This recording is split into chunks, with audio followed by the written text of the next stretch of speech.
कर्म प्रांता, कर्म के सिवा तुम्हारा परिचय और किसी से नहीं। और उसके बाद आप सिखाए अपना रिश्तेदार, हितैषी जन, सजाति के आदमी सबको बोलिए, ऐसे इन लोगों का शादी ब्याह का संबंध आ जाएगा। अंत में जो बीमार है उनके लिए मेरा सलाह है, बीमार आदमी, और आप लोग जान के रखिए, पहले बीमारी के बारे में जानकारी रखना ज़रूरी है, आपको जो हुआ है।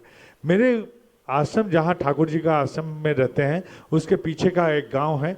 उस गांव में एक लड़का, उसका बेटा है 8 साल का, बीमार पड़ गया, चलने फिरने के लायक भी नहीं रहा, खेलता कूदता बेटा अचानक बीमार पड़ गया।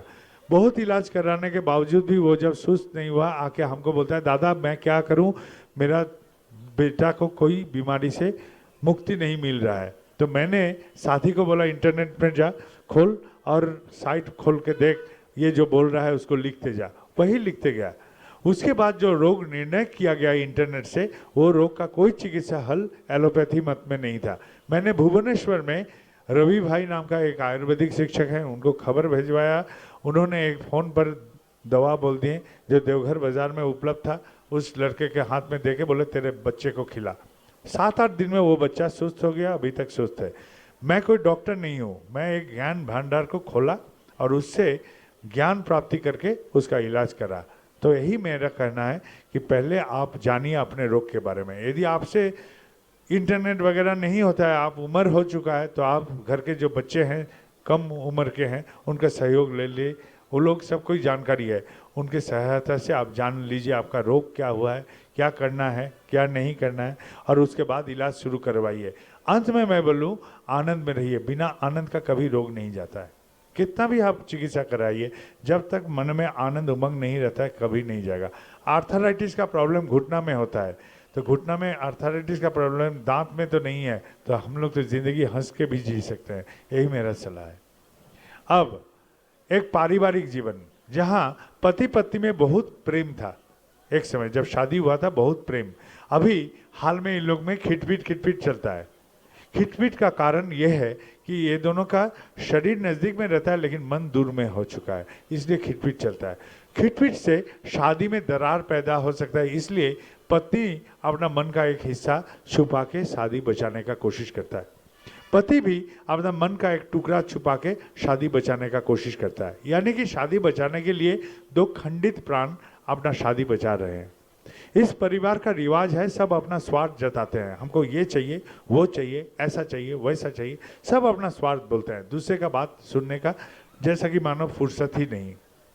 और स्वार्थ का पूर्ण होते ही ये लोग एक दूसरे को थैंक यू बोलते हैं, शुक्रिया अदा करते हैं। स्वार्थ का पूर्ण का थैंक यू को ये लोग समझते हैं प्रेम। लेकिन मेरा मानना है, मेरा पत्नी मेरा खाना नहीं पकाएगी, मेरा रेख देख नहीं करेगी, फिर भी मैं उसे प्रेम करता हूँ। मेरा पति मेरा ख्याल खबर नहीं रखेंगे, फिर भी मैं उसे प्रेम करता हूँ। मेरा बाप मुझे कपड़ा पैसा नहीं देगा, फिर भी मैं उसे प्रेम करता हूँ। प्रेम के लिए कोई शर्त और स्वार्थ ये नहीं होना चाहिए, यही मुझे मानना है। अब इस परिवार में सब जब एक साथ रहते हैं, कोई अखबार पढ़ते हैं वो बाहर की दुनिया, कोई टीवी देखते हैं वो भी बाहर की दुनिया, कोई मोबाइल से बात करते हैं वो भी बाहर की दुनिया। ये लोग का शरीर नज़दीक में रहने के बावजूद भी एक दूसरे से वो लोग कुछ नहीं लेते हैं। वो लोग बाहर में मन को व्यस्त रख के वहीं से कुछ खुराक जुगाड़ करते हैं मन के लिए, परिवार से नहीं। इन लोग का परिवार में बच्चे कभी नादानी से बोल दिए थे, बाबूजी आज स्कूल में सब कोई सिगरेट पी रहा था, मैं भी पी लिया। बाप ने घबरा के उसको इतना गाली दिया, घबरा के बेटा अभी भी कुछ काम ऐसा करता है जो बाप को नहीं बोलता है, वो मन छुपाना सीख गया। बेटी कभी नादानी से बोल दिया थी, माँ मुझे वो लड़का पसंद है, माँ इतना जोर कस के डांट दी, अभी भी वो कुछ गलत चीज़ करती है जिंदगी में जो माँ को नहीं बोलती है, मन छुपाना वो भी सीख गया। इस परिवार में सबको ही मन छुपाना सीख गया। एक बाल्टी पानी में एक कंकड़ डालेंगे तो क्या होगा, तरंग पैदा होगा। यही कंकड़ यदि समुद्र में या बड़ा नदी में फेंके तो क्या होगा, तरंग खो जाएगा। क्यों, जल बड़ा है। तो इन लोग का परिवार में थोड़ा सा मन बड़ा रहता तो पति पत्नी में खिटपिट नहीं लगता। ये लोग का परिवार में मन थोड़ा बड़ा रहता, बच्चे का जो नादान गलतियां हैं इसको ग्रहण करके इसका निराकरण समाधान देते। ऐसा उल्टा पुल्टा डांटने से उन लोग का मन का जो भावना है वो जटिल हो गया, साइकोलॉजी जो है, मनस्तत्व जो है वो जटिल हो गया। ये बनना नहीं था। ये लोग का परिवार में बेटे को सिखाया जाता है बेटा सच बात बोलना चाहिए। जब कोई पैसा मांगने आ जाता है उसी बेटा से बोला जाता है बोल बेटा बाप घर में नहीं है। माँ कहती है बाप बुजुर्ग हैं उनका कहना मान, वो गुरुजन है उनका कहना मान के चलना चाहिए।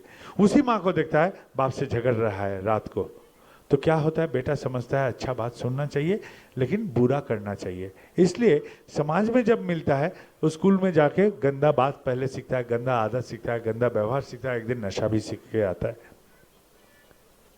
बनना चाह रहा था जिंदगी में मधुमक्खी, बन गया मलमक्खी। जहां गंदगी समाज में वहीं बैठता है। ये बड़ा ऑफिसर बनेगा तो घूसखोर बनेगा, क्षमताधारी बनेगा तो सताने वाला बनेगा। ऐसा ही हाल है इसका मन का।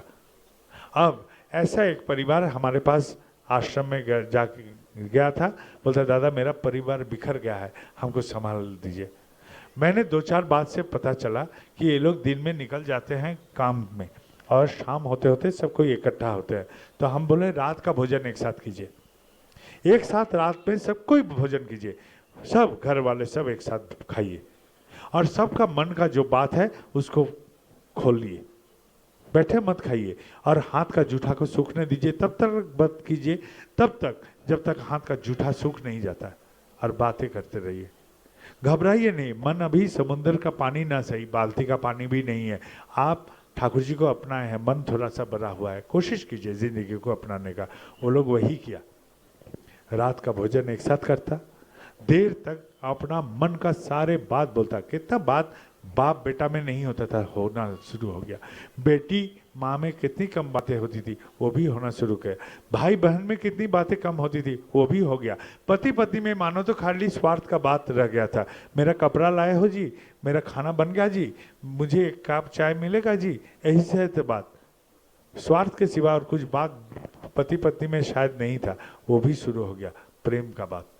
अब सुबह में ये लोग उठ के एक साथ प्रार्थना करते थे और रात का भोजन एक साथ करते थे। यही 2 टाइम, सिर्फ यही 2 टाइम वो लोग पारिवारिक जीवन एक साथ बिताते हैं एक साथ। 1-1.5 महीना बाद ये परिवार आ गया मेरे पास, आके बोलता है दादा बहुत आनंद में है, बहुत खुश में है, अभी बहुत खुश है। तो हम बोलते हैं आप लोग का परिवार भी आनंद में होगा, लेकिन यदि आप ऐसा नहीं करते हैं कि भोजन एक साथ नहीं करते रात का, तो करना शुरू कर दीजिए। कम से कम रात का भोजन एक साथ कीजिए, सब परिवार वाले एक साथ। मन खोलिए, सब अपना मन का बात बोलिए, खोलिए। कोशिश कीजिए सुबह उठ के प्रार्थना करने का, यदि संभव है तो करना शुरू कीजिए। छूटते जाएगा, एक दिन आदत पड़ जाएगा। क्या होगा वो प्रश्न आ रहा है मन में। जो माँ का हाथ जल गया था खाना पकाने के समय, कोई नहीं देखा था, उस माँ का हाथ में बेटी आके आज मलहम लगा देगी। जिस बाप ने कमर में हाथ लगा के टहलता था, घर में कोई पूछता नहीं था, उस बाप को बेटा बोलेगा आइए बाबूजी आपका कमर मालिश कर देते हैं। जिस बेटा कभी किसी ने नहीं टोका, बाप बोलेगा बेटा नशा करना छोड़ दे, तेरा जिंदगी बिखर जाएगा। तेरा जिंदगी बिखर गया तो तेरा परिवार होगा भविष्य में, वो भी बिखर जाएगा। हमको देख के यदि भ्रमित हुआ है तो ठाकुर देख के चल, वो मेरा गुरु है। बनना है तो उनके माफिक बन, हो सकता है उनके माफिक बन। ऐसे बातों से हो सकता है मेरा मलमक्खी बेटा फिर से मधुमक्खी बनने का कोशिश करेगा। और जो बेटी को आज उसकी माँ बोलेगी बीच रात को मैं पूरा संसार संभाल के जब थकान के मारे सो जाता, तू उठ जाती गीला कपड़े के कारण या भूख के तरफ से, और मैं उस बीच रात को जाके तेरे सहयोग करता जग के। मुझे ये समर्थ इसलिए होता क्योंकि मैं तुझे प्यार करती, इसलिए मैं समर्थ हुई तुझे बीच रात को जग के सहयोग करने के लिए, दूध पिलाने का या गीला कपड़ा बदलने का। आज यदि बेटी तू उलट चलती है तो मेरा मन में कष्ट होता है। ऐसा बात से हो सकता है ये परिवार एक साथ इकट्ठापन पैदा करेगा। ऐसे परिवार से समाज का कल्याण, परिवेश का कल्याण, देश का कल्याण, नहीं तो कल्याण कभी आसमान से कोई नहीं ले आएगा, ना कोई नेता मंत्री देगा हम लोग को। हमारा पारिवारिक कल्याण ऐसा करके हासिल करना चाहिए सबको। टीवी में कार्यक्रम देख रहे हैं, अच्छा खाना बनाने का कार्यक्रम, दिन भर देखिएगा एक दाना भी आपका पेट में आएगा नहीं। लेकिन वो कार्यक्रम देखते देखते घर में खाना बना लीजिए, वो खाना पक जाएगा, आप खाइए, पेट भरेगा, आपका खाना भी मिल जाएगा। यही है उपाय जिंदगी का। क्यों? क्योंकि जिंदगी है एक तेज बहाव नदी, वो बहता जाता है, बहुत जल्दी भागता है। उस तेज स्रोत में यदि मेरा नाव को ठीक रखना है तो हम क्या करते हैं, पार का गाज के साथ बांध देते हैं। पार का गाज के साथ बांध दे तो क्या होगा, मेरा नाव हिलेगा डुलेगा, भागेगा नहीं। और यदि बंधन नहीं रहता तो क्या होता, वो बहाव में चला जाता, कहीं जाके चूर चूर हो जाता, कहीं खो जाता मेरा नाव। लेकिन बंधन रहने के कारण नाव हिलेगा डुलेगा, भागेगा नहीं। ये बंधन है दीक्षा, यही जरूरी है जिंदगी का। अब कोई कोई बोलता है दीक्षा लिए हैं कुछ नहीं मिलता है। हम बोले पंखा लेके 1000 साल बैठे रहोगे, एक बूंद भी हवा नहीं मिलेगा। हवा खाने के लिए तुमको हाथ हिलाना पड़ता है, तो दीक्षा लेके तुमको कुछ करना पड़ेगा। हम लोग का शास्त्र में कहता है गु का मतलब है अंधेरा, रू का मतलब है उजाला। अंधेरा से उजाला में जो ले जा सकता है वही गुरु। एक पत्नी का पति का देहांत हो गया, वो पहला निवाला खाएगी कैसे, गुरु का हाथ थाम के। कोशिश करेगा जिंदगी को अपनाने का। एक पति का पत्नी का देहांत हो गया, वो तो पहला कदम चलेगा कैसे, पहला दिन चलेगा कैसे, गुरु का हाथ थाम के। एक अंधे को क्या चाहिए, एक लाठी का सहारा। अंधेरे में हमको क्या चाहिए, टॉर्च का सहारा या रोशनी का सहारा, तब हम पार कर सकते हैं। तो जिंदगी को पार कराने वाला ही है गुरु। भगवान हमको क्या दिए हैं, ये मन दिए हैं, मस्तिष्क। इसके सहारे क्या कर सकते हैं, हम हाथी को बांध सकते हैं, बाघ को पिंजरे में कैद कर सकते हैं, घोड़े पर सवार हो सकते हैं। शारीरिक बल से इनसे समर्थवान नहीं है, लेकिन मन के बल से इनको बेबस कर सकते हैं अपने बस में लाने के लिए। जीव जंतु क्या चाहता है, आहार निद्रा मैथुन, इसी से वो लोग खुश है। लेकिन मनुष्य ऐसा नहीं चाहता है, इससे अलावा भी और कुछ चाहता है। आहार निद्रा और मैथुन के सिवा भी मनुष्य और कुछ चाहता है। यदि ऐसा है तो और भी बेहतर कैसे बनूं, यदि बेहतर हूं उससे भी बेहतर कैसे बनूं, और यदि सुंदर हूं तो अति सुंदर बनने का कोशिश भी करता है। ये मन हमको ये अभिलाषा जगा देता है। हम लोग कहां से आए हैं, हम बंदर से आए हैं। बंदर से बदलते बदलते होमो इरेक्टस से होमो सेपियंस यानी कि इंसान, हम तो बंदर से हम लोग इंसान बने हैं। बंदर का काम क्या है, नकल उतारना। एक टोपी वाला था, टोपी बिक्री करते करते थकान के मारे गाछ के नीचे सो गया। जब उठा तो देखता है एक भी टोपी नहीं है। कहाँ गया, ढूंढा तो देखता है सारा का सारा बंदर उसका टोपी पहन के हुप हुप कर रहा है गाछ के ऊपर। बहुत कोशिश कीजिए टोपी उतारने के लिए, नाकामयाब हुआ। जब गुस्से से अपना टोपी जैसा पटका, सारा का सारा बंदर अपना टोपी पटक दिया, तो टोपी इकट्ठा करके वो चला गया। तो बंदर का काम है नकल उतारना। समाज में कोई हमसे मंद कर देता है, खराब करता है, तो हम उससे क्या करते हैं, मंद या खराब कर देते हैं। कोई बुराई करता है तो बुराई कर देते हैं उसके साथ, सोचते भी नहीं है। लेकिन ये मंद यंत्र से हम सोचना शुरू किए, ये खराबी ये बुराई मेरे ठाकुर के साथ करता है तो ठाकुर क्या करते, ये मंद आचरण मेरे ठाकुर के साथ होता तो ठाकुर क्या करते। ये सोच के मैं बुद्धि से मैं अब उसके साथ बुराई नहीं करता, बल्कि वही करता जो मेरे ठाकुर करते वही मैं करता। ये मंद के विरुद्ध मैं मंद नहीं करता, बल्कि मेरे ठाकुर जो करते हैं वही मैं करने का कोशिश किया। ये जो बुद्धि से किए यही है ठाकुरत्व जगना। ये नहीं जगने से ना मेरा कोई ठाकुर है ना आप किसी का कोई ठाकुर है। ये भावना होना चाहिए कि ठाकुरत्व नहीं जगने से ना कोई ठाकुर है ना कोई केंद्र है। क्यों,